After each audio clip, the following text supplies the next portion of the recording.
11ನೇ ದಲಿತ ಸಾಹಿತ್ಯ ಸಮ್ಮೇಳನದ ಸರ್ವಾಧ್ಯಕ್ಷರಾಗಿರೋಂಥ doctor Jayadevi Gaikwad madam ಅವರೇ, ನನ್ನೊಂದಿಗೆ ಈ ಸಂವಾದ ಗೋಷ್ಠಿಯಲ್ಲಿ ಇರುವಂತಹ ಮಲ್ಲಿಕಾರ್ಜುನ್ ಮಾನ್ಪಡೆ ಅವರೇ ಹಾಗೂ ಡಾಕ್ಟರ್ ಅನಸೂಯ ವೈಟಿ ಅವರೇ, ಮತ್ತೆ ವೇದಿಕೆ ಮೇಲಿರೋ ಅಂತ ಎಲ್ಲ ಗಣ್ಯರೇ, ಮುಂಭಾಗದಲ್ಲಿರೋ ಅಂತ ಬಂಧುಗಳೇ,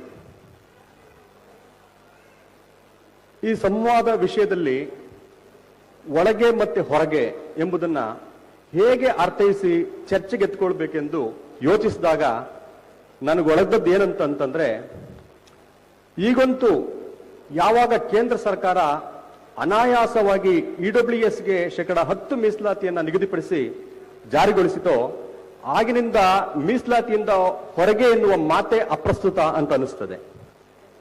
ಎಲ್ಲರೂ ಭಾರತ ಸಂವಿಧಾನದ ಅಡಿಯಲ್ಲಿ ಮೀಸಲಾತಿ ಅವಕಾಶದ ಒಳಗೇನೆ ಇರೋರೇ ಆಗಿದ್ದಾರೆ. ಇಂಥ ಸಮುದಾಯದವರಾದ ನಾವು ಹೊರಗಿದ್ದೇವೆ ಎಂದು ಹೇಳಿಕೊಳ್ಳುವಂತ ಪ್ರಮೇಯವೇ ಇಲ್ಲ ಅನ್ನಿಸ್ತದೆ. ಅಕಸ್ಮಾತ್ ಹಂಗೇನಾದ್ರೂ ಯಾವ್ದಾದ್ರು ಸಮುದಾಯ ನನಗೆ ಮೀಸಲಾತಿಯಿಂದ ಆಚೆ ಇದ್ದೀನಿ ಅಂತ ಹೇಳ್ಕೊಳ್ಳೋದಾದ್ರೆ ಅದು ಆತ್ಮವಂಚನೆಯ ಮತ್ತೆ ಬೂಟಾಟಿಕೆಯ ಮಾತಾಗಿರುತ್ತೆ ಅಂತ ನಾನು ಅನ್ಕೊಂತೀನಿ. ಹಿಂದೆ ನಾವು ಮತ್ತೆ ನಮ್ಗಿಂತ ಪೂರ್ವದಲ್ಲಿ ಓದುವಾಗ ಒಂದ್ ಮಾತಿತ್ತು, SC ST ಅಂತಂದ್ರೆ ಬಿಡ್ರಪ್ಪ, ನೀವು ಗೌರ್ಮೆಂಟ್ ಮಕ್ಕಳು, ನಿಮ್ಗೆ ಮೀಸಲಾತಿ ಆಶ್ರಯವಿದೆ, ನೀವು ಓದಿದ್ರು ನಡೆಯುತ್ತೆ, ಕಡಿಮೆ ಪರ್ಸೆಂಟೇಜ್ಗೆ ನಿಮ್ ಸೀಟ್ ನಿಂತ್ಕೊಳ್ಳುತ್ತೆ ಎಂಬ ಮಾತುಗಳಿತ್ತು.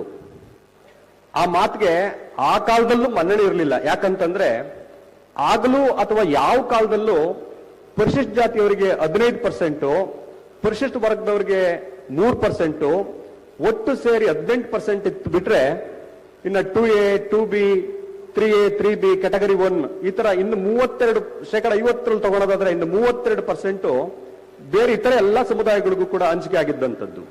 ಆದ್ರೆ ಬೊಟ್ಟು ಮಾಡಿ ತೋರ್ಸಕ್ ಮಾತ್ರ SC ST ನಾವು ಸುಲಭಕ್ಕೆ ಸಿಗ್ತಾ ಇದ್ದು. ಅದನ್ನು ಎತ್ತಿ ತೋರಿಸುವ ಈಗೆಲ್ಲ ನೀವು ಕೂಡ ಅದ್ರ ಪಾಲ್ದಾರರು, ಮೀಸಲಾತಿ ಎಲ್ರಿಗೂ ಸಿಕ್ಕಿದೆ ಅಂತ ಹೇಳ್ಬೇಕು ಅಂತ ಅರ್ಥ ಮಾಡಿಸೋ ಅಂತ ಶಕ್ತಿ ನಮ್ಮವರಿಗೆ ಇದ್ದಂತಿರ್ಲಿಲ್ಲ. ಅಕಸ್ಮಾತ್ ಇದ್ರೂ ಕೂಡ VP ಸಿಂಗ್ ನೇತೃತ್ವದಲ್ಲಿ ಜಾರಿಗೆ ಬಂದಿದ್ದ ಹಿಂದುಳಿದ ವರ್ಗದವರ ಪರವಾಗಿದ್ದಂತ ಮಂಡಲ್ ವರದಿಯನ್ನ ವಿರೋಧಿಸ ನಿಟ್ಟಿನಲ್ಲಿ ಹಿಂದುಳಿದವರಿಗೆ ಮುಂದಿದ್ದಾಗ ಅವ್ರಿಗೂ ಕೂಡ ಎಜುಕೇಟ್ ಮಾಡೋ ಅಂತ ಪರಿಸ್ಥಿತಿ ನಮ್ಮ ದಲಿತ ವರ್ಗದ್ದೇ ಆಗಿತ್ತು. ಹೀಗಿರ್ಬೇಕಾದ್ರೆ ಇದನ್ನೆಲ್ಲ ನಾನು ಇಲ್ಲಿ ಯಾಕೆ ಪ್ರಸ್ತಾಪಿಸಿದ್ದೀನಿ ಅಂತಂದ್ರೆ, ನಾವು ಮೀಸಲಾತಿಯ ಲಾಭ ಪಡೆದವರು, ಇದರ ರಕ್ಷಣೆ ನಮ್ಮ ಹೊಣೆಯು ಎಂದು ಹೆಗಲಿಗೆ ಹೆಗಲು ಕೊಡಬೇಕಾದವರು, ಅದೇ ನಾನು ಹೇಳಿದಂತಹ ಬ್ಯಾಕ್ವರ್ಡ್ ಕ್ಲಾಸ್ ಈ ತರ 2A2 ಇವುಗಳು ನೀವು ಬಿಡ್ರಪ್ಪ ಸರ್ಕಾರದ ಮಕ್ಕಳು ಎಂದು ಅಣಕಿಸುವುದರ ಸಾಲಿನಲ್ಲಿ ಅಥವಾ ಆ ಅಜ್ಞಾನದಲ್ಲಿ ಇವರು ಕೂಡ ಸಿಲುಕಿದ್ರು. ಹೀಗೆ ನಾವು ಮೀಸಲಾತಿ ಒಳಗಿನವರು ಹೊರಗಿನವರು ಯಾರು ಎಂಬುದನ್ನ ವಿಶ್ಲೇಷಿಸಿಕೊಳ್ಬೇಕಾಗಿದೆ. ಹೀಗೆ ಹೇಳಿದಾಗ ಇಲ್ಲಿರೋ ಬಹುತೇಕರಿಗೆ ಅಥವಾ ಎಲ್ರಿಗೂ ಸಂತೋಷ ಆಗುತ್ತೆ. ಯಾಕಂತಂದ್ರೆ ಎಲ್ರೂ ಮೀಸಲಾತಿ ಫಲಾನುಭವಿಗಳು ಎಂದು ಹೇಳುವಾಗ ಅದರ ಸಾರ್ವತ್ರಿಕತೆ ಬಗ್ಗೆ ಮೆಚ್ಚುಗೆ ಇರುತ್ತೆ. ನಾವು ಮಾತ್ರವೇ ಅದರ ಪಾಲ್ದಾರಲ್ಲ ಎಂದಾಗ ಬೇರೆಯವರ ಹತ್ರಲ್ಲೂ ಬೆಟ್ಟು ಮಾಡಿ ತೋರಿಸಲು ನಮಗೆ ಖುಷಿ, ಸಮಾಧಾನ ಎಲ್ಲದೂ ಸಿಗುತ್ತೆ.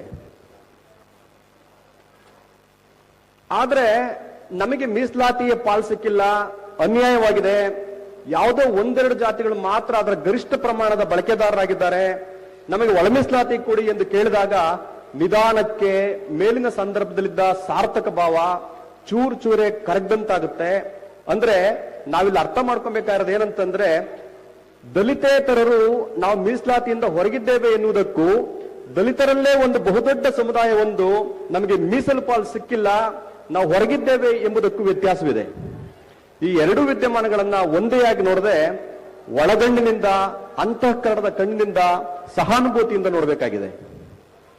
ಆದ್ರೆ ದಶಕಗಳ ಕಾಲ ಹೀಗೆ ಒಳ ಮೀಸಲಾತಿ ಕೇಳುವವರನ್ನ ಒಂದು ಮಾತು ತುಂಬಾ ದಶಕಗಳ ಕಾಲ ಇತ್ತು, ಇವರು ಮನೆಮುರುಕರು, ಜಾತಿವಾದಿಗಳು, ಇದು ದಲಿತರ ಐಕ್ಯತೆಗೆ ಧಕ್ಕೆ ತರುತ್ತೆ, ದಲಿತರೆಲ್ಲ ನಾವೆಲ್ಲ ಒಂದೇ, ಒಟ್ಟಾರೆ ಮೀಸಲಾತಿ ಬುಡಕ್ಕೆ ಕೊಳ್ಳಿಪೆಟ್ಟು ಬಿದ್ದಿರುವಾಗ ಇವರು ಒಳ ಮೀಸಲಾತಿ ಕೇಳ್ತಿದ್ದಾರೆ ಎಂಬ ಬೇರೆಯದೇ ಆದ ವರ್ಷೆ ಮನ್ಮೊನ್ನೆಯವರೆಗೂ ಇತ್ತು. ಯಾರು ಅಳಲನ್ನ ಸಹಾನುಭೂತಿಯಿಂದ, ಮಾತೃ ಪ್ರೇಮದಿಂದ ಕೇಳಬೇಕಾಗಿತ್ತೋ, ಅವರ ದನಿಗೆ ಕಿವಿಯಾಗಬೇಕಾಗಿತ್ತೋ, ಅವರ ನೋವಿಗೆ, ಅವರ ರೋದನಕ್ಕೆ ಕುರುಡು ಕಿವುಡಾಗಿದ್ದೇ ಹೆಚ್ಚು. ಅಲ್ಲಿ ಸ್ವಾರ್ಥಪರತೆ ಕೆಲಸ ಮಾಡಿದ್ದೇ ಹೆಚ್ಚು. ಇದನ್ನು ಎಲ್ರಿಗೂ ಸಾರ್ವತ್ರಿಕವಾಗಿ ಹೇಳಕ್ಕಾಗಲ್ಲ. ಬಹುತೇಕರ ಮನಸ್ಥಿತಿ ಹಿಂಗೆ ಇತ್ತು. ಎಲ್ಲಿವರೆಗೆ ಅಂತಂದ್ರೆ 2024 ಅಕ್ಟೋಬರ್ 1ನೇ ತಾರೀಕು ಸುಪ್ರೀಂ ಕೋರ್ಟ್ನ 7 ನ್ಯಾಯಮೂರ್ತಿಗಳ ಪೈಕಿ 6 ನ್ಯಾಯಮೂರ್ತಿಗಳು ಸರ್ವಾನುಮತದಿಂದ ಒಳ ಮೀಸಲಾತಿ ಅಗತ್ಯವನ್ನು ಎತ್ತಿ ಹಿಡಿದು ಆಯಾ ರಾಜ್ಯಗಳಿಗೆ ಒಳ ಮೀಸಲಾತಿಯನ್ನು ಹಂಚುವ ಮಹತ್ವದ ತೀರ್ಪು ಬಂತೋ ಅಲ್ಲಿವರೆಗೂ ಬಹುತೇಕ ಒಳ ಮೀಸಲಾತಿ ವಿರೋಧಿಗಳ ಅಭಿಪ್ರಾಯ ಹಿಂಗೆ ಇತ್ತು. ವಿಶೇಷವೆಂದ್ರೆ ಒಳ ಮೀಸಲಾತಿ ವಿರೋಧಿಸಿದ್ದವರೆಲ್ಲ ಮೀಸಲಾತಿ ಪರವಾಗಿದ್ದವರೇ ಆಗಿದ್ರು.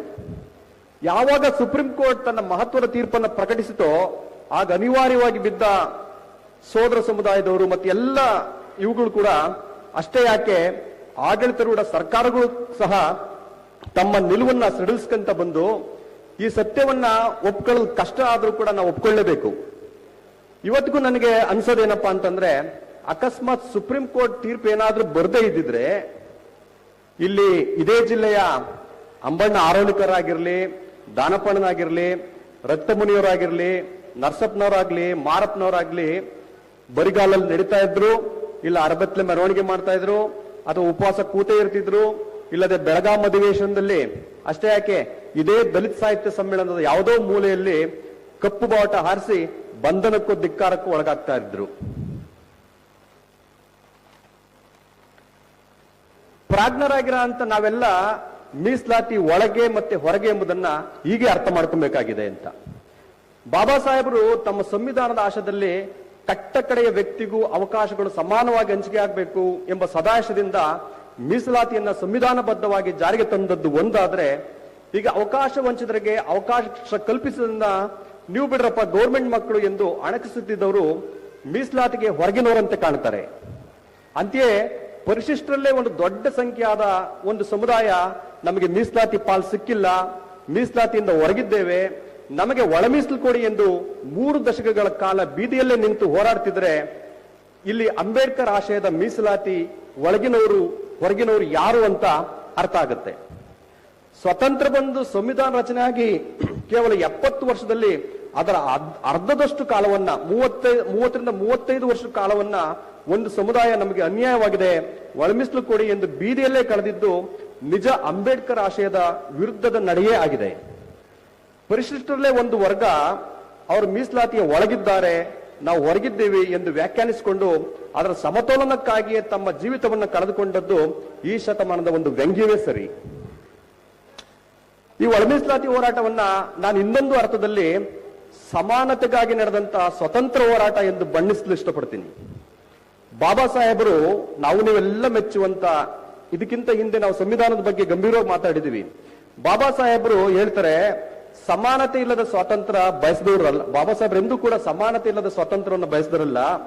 ಅವ್ರಿಗೆ ತನ್ನ ಜನರ ಸಾಮಾಜಿಕ ಬಿಡುಗಡೆ ಮುಂದೆ ದೇಶದ ಸ್ವತಂತ್ರ ಎಂಬುದು 2ನೇ ಆಯ್ಕೆ ಆಗಿತ್ತು ಅಂತ ನಾವೆಲ್ಲ ಚರಿತ್ರೆಯಲ್ಲಿ ಓದ್ ತಿಳ್ಕೊಂಡಿದ್ದೀವಿ.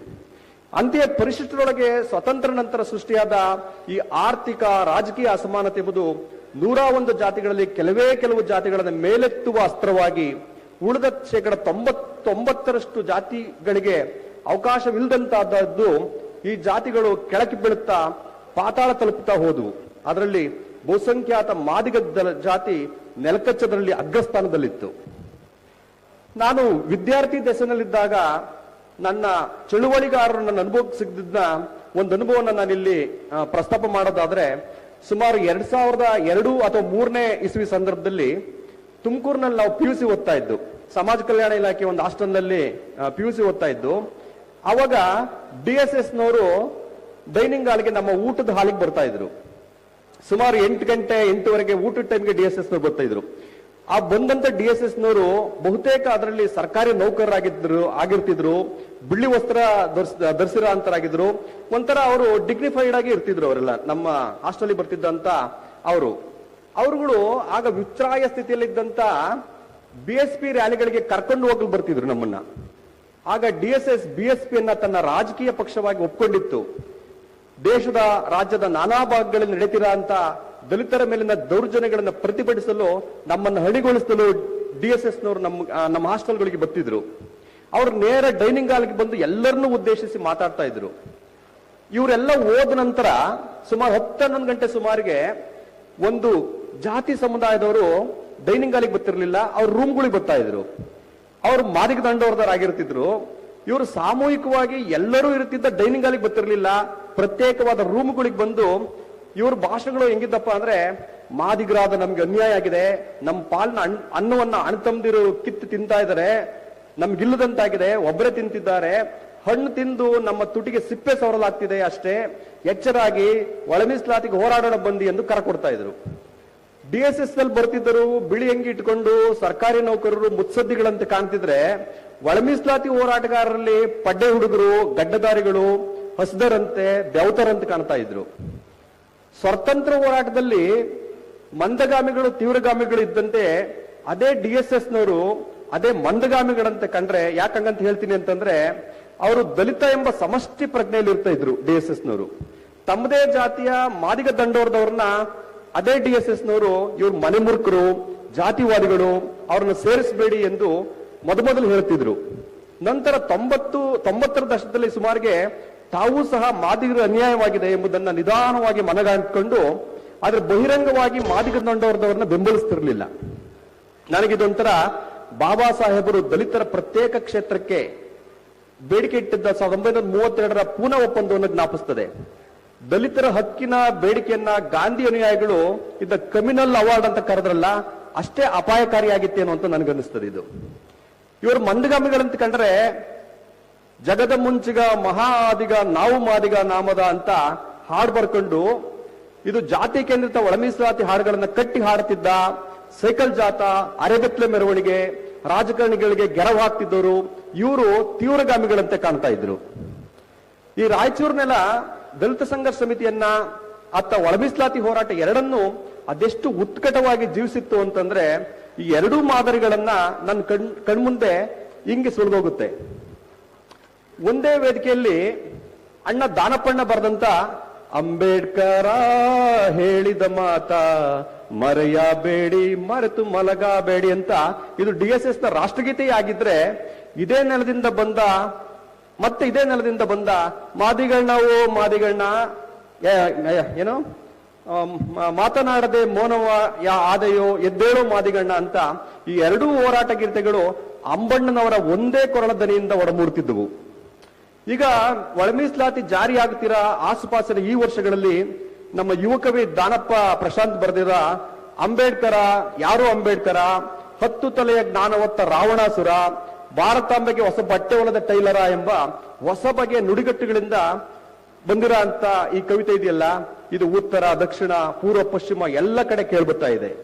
ಇದು ಮತ್ತೆ ನವಯುಗದಲ್ಲಿ ಈಗೆಲ್ಲ ನಾವೇನು ಒಂದು ಆಶಾವಾದ ಇಟ್ಕೊಂಡಿದೀವಿ ಒಳ ಮೀಸಲಾತಿ ನಾಗಮೋಹನ್ ದಾಸ್ ವರದಿ ಅಂತ, ಈ ಯುಗದಲ್ಲಿ ಇಂದಿನ ನಮ್ಮ ಅನುಮಾನ ಅಪನಂಬಿಕೆಗಳನ್ನೆಲ್ಲ ಕಳೆದುಕೊಂಡು ಹೊಸ ಕ್ರಾಂತಿಯ ಭರವಸೆಯಂತೆ ಕಾಣ್ತಾ ಇದೆ. ಈ ಒಳ ಮೀಸಲಾತಿ ಹೋರಾಟದಲ್ಲಿ ಮಂದಗಾಮಿಗಳು, ತೀವ್ರಗಾಮಿಗಳು ಮಾತ್ರವೇ ಇರದೆ ಕೊನೆಗೆ ಕ್ರಾಂತಿಕಾರಿಗಳ ಒಗ್ಗಮೂ ಆಗಿದೆ. 30 ವರ್ಷಗಳ ಕಾಲ ಅಹಿಂಸಾತ್ಮಕವಾಗಿ ಇದ್ದ ಈ ಚಳವಳಿ ಸುಪ್ರೀಂ ಕೋರ್ಟ್ನ ತೀರ್ಪಿನ ನಂತರ, ನಾಗಮೋಹನ್ ದಾಸರವರ ವರದಿಯ ನಂತರ ಸರ್ಕಾರ ಹಿಂಬಾಗಿಲಿಂದ ಬ್ಯಾಕ್ಲಾಗ್ ಹುದ್ದೆಗಳನ್ನು ತುಂಬಿಕೊಳ್ತಾ ಇದೆ. ತರಾತುರಿಯಲ್ಲಿ ಅಧಿಸೂಚನೆ ಹೊರಡಿಸಿ ರಂಗೋಲಿ ಕೆಳಗೆ ನುಸುಳಿ ನೇಮಕಾತಿ ಮಾಡಿಕೊಳ್ತಾ ಇದೆ. ಇತ್ಯಾದಿ ಅನುಮಾನಗಳಿಗೆ ತೀವ್ರವಾಗಿ ಸ್ಪಂದಿಸಿದ ಒಂದು ಗುಂಪು ತನ್ನ ಕಾರ್ಯಾಚರಣೆಯನ್ನ ಕ್ರಾಂತಿಕಾರಿ ಸಮಾವೇಶ ಎಂದೇ ಕರೆದುಕೊಂಡು, ಈ ಗುಂಪು ಮೈ ಮೇಲೆ ಚಾಟಿ ಬೀಳಿಸ್ಕೊಳ್ಳೋದು, ಮಂತ್ರಿ ಮನೆಗೆ ಮುತ್ತಿಗೆ ಹಾಕೋದು, ಆಡಳಿತಾರೂಢ ಸರ್ಕಾರವನ್ನ ಪ್ರಚೋದಿಸಿ ಮಾತಾಡೋದು ಇತ್ಯಾದಿ ಮೊನಚು ಮಾಡಿಕೊಂಡು ಕಾರ್ಯಗತಕ್ಕಿಳಿದಿತ್ತು.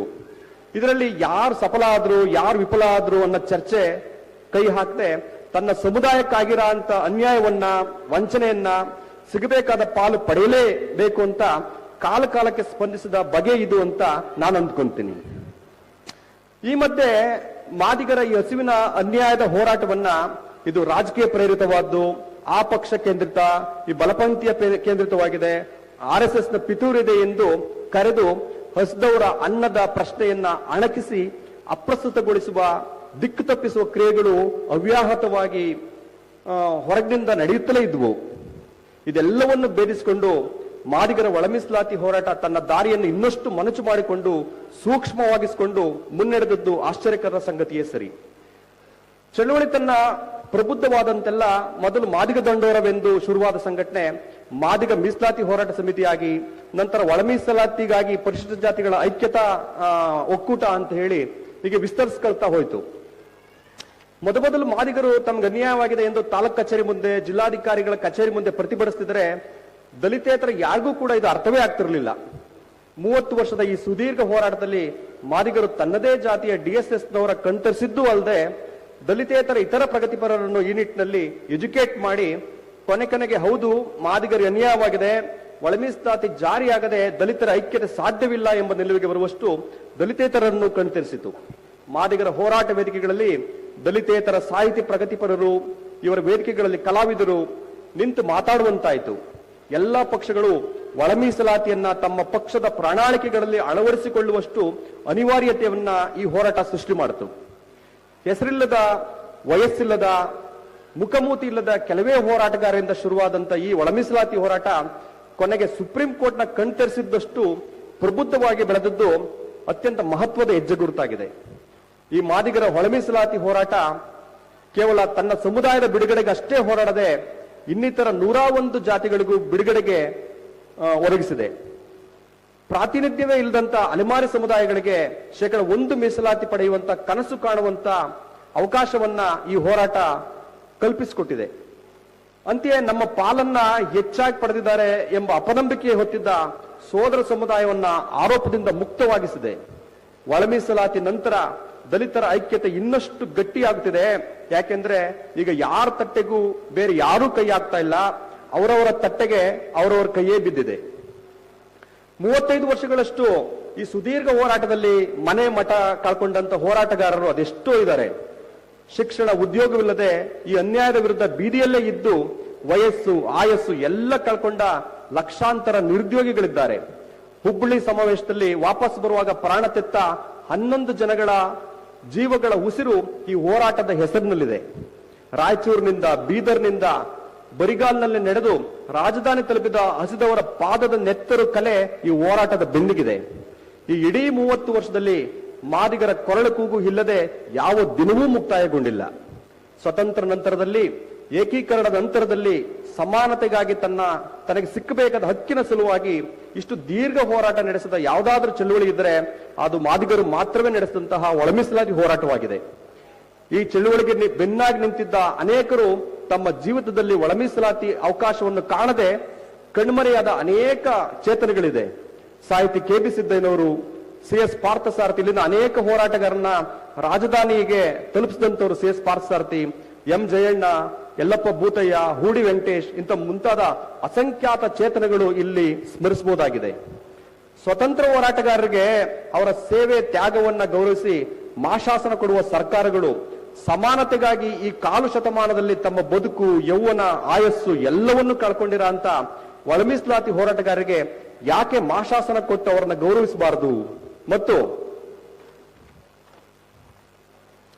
ಅವರ ಸಂಧ್ಯಾಕಾಲವನ್ನ ಸುರಕ್ಷಿತವಾಗಿ ಇಡಬಾರದು ಎಂಬ ಧ್ವನಿಯನ್ನ ಈ ವೇದಿಕೆ ಮೂಲಕ ನಾನು ಈ ನೆಲದ ಸಮಸ್ತ ಒಳ ಮೀಸಲಾತಿ ಹೋರಾಟಗಾರರ ಪರವಾಗಿ ಭಿನ್ನವಿಸಿಕೊಳ್ತಾ ಇದ್ದೇನೆ. 11ನೇ ದಲಿತ ಸಾಹಿತ್ಯ ಸಮ್ಮೇಳನದ ಇಂಥದ್ದೊಂದು ನಿರ್ಣಯವನ್ನು ಕೈಗೊಳ್ಳುವ ಮೂಲಕ ಸರ್ಕಾರಕ್ಕೆ ಆಹ್ವಾನಿಸಬೇಕಾಗಿ ಕೇಳಿಕೊಳ್ತಾ ನನ್ನ ಮಾತಿಗೆ ವಿರಾಮ ನೀಡ್ತಾ ಇದ್ದೀನಿ. ಧನ್ಯವಾದಗಳು. ದ ವಾಯ್ಸ್ ಆಫ್ ಮಾದಿಗ, ನಿಮ್ಮಿಂದ ನಿಮಗಾಗಿ, ಸತ್ಯದ ಪರವಾಗಿ, ಸಮಾನತೆಯ ಹಾದಿಯಲ್ಲಿ.